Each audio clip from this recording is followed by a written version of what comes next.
Hello, I'm Aaron Allen, Section 508 Coordinator for CMS. On behalf of our Chief Information Officer, Rajiv Apal, I want to thank you for taking the time to watch this video.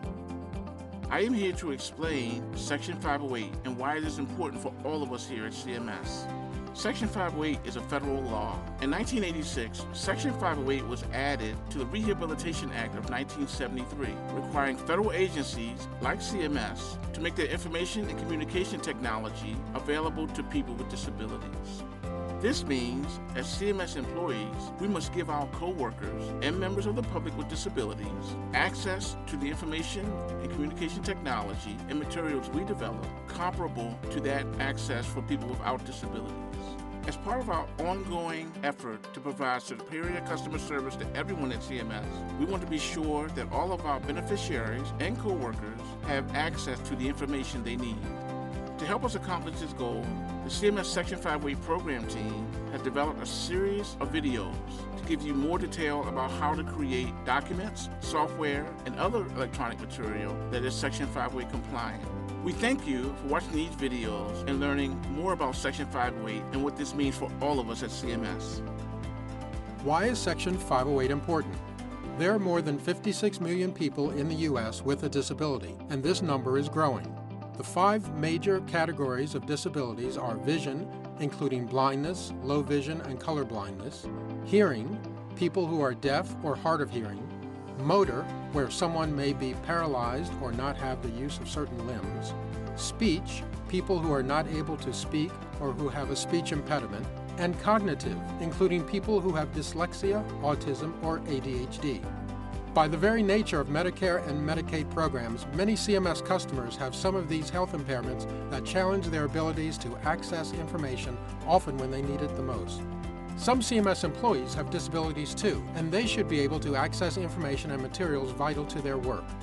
And we should always remember that compliance with Section 508 is a federal law, and if any employee or any member of the general public cannot access the material they need, this could result in frustration, complaints, and even legal action against CMS.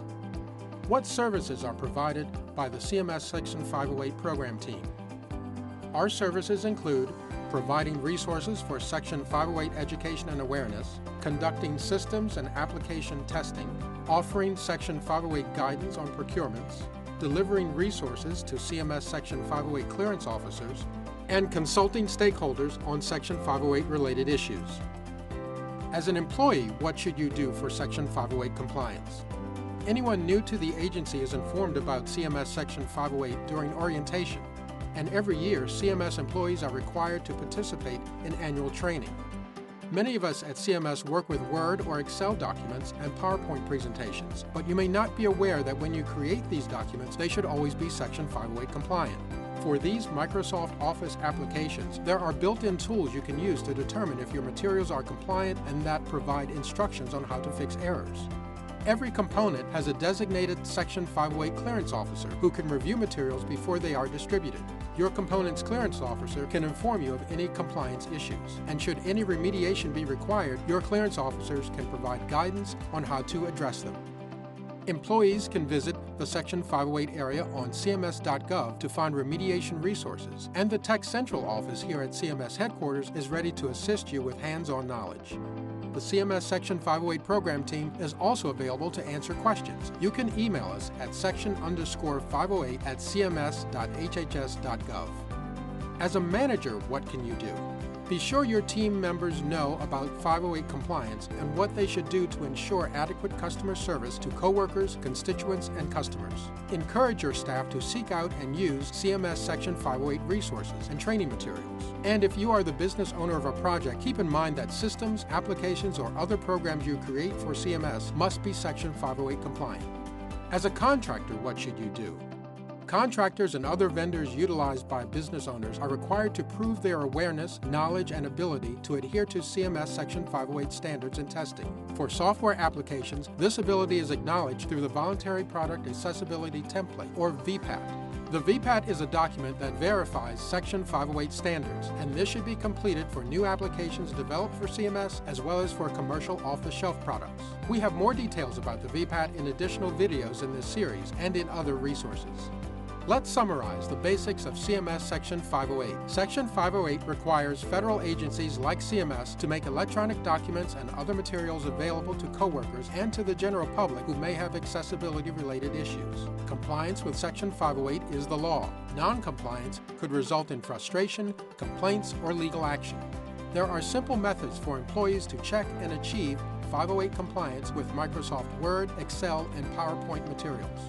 Every component has a designated Section 508 clearance officer, and materials should be reviewed by these clearance officers before they are distributed.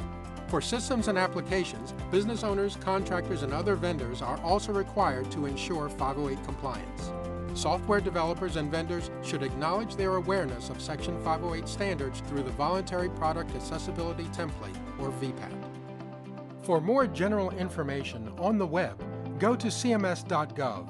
www.cms.gov/research-data-and-system/cms-information-technology/section508/index.html. For a list of the current Section 508 clearance officers throughout the agency, go to the same section of cms.gov and download the list of clearance officers at the bottom of the page. For educational and training needs, email the CMS Section 508 Education and Training Resource Box at 508education@cms.hhs.gov. For other questions, email the CMS Section 508 Program Team at section_508@cms.hhs.gov. And we encourage you to view other videos in this CMS Section 508 videocast series for specific topics of interest.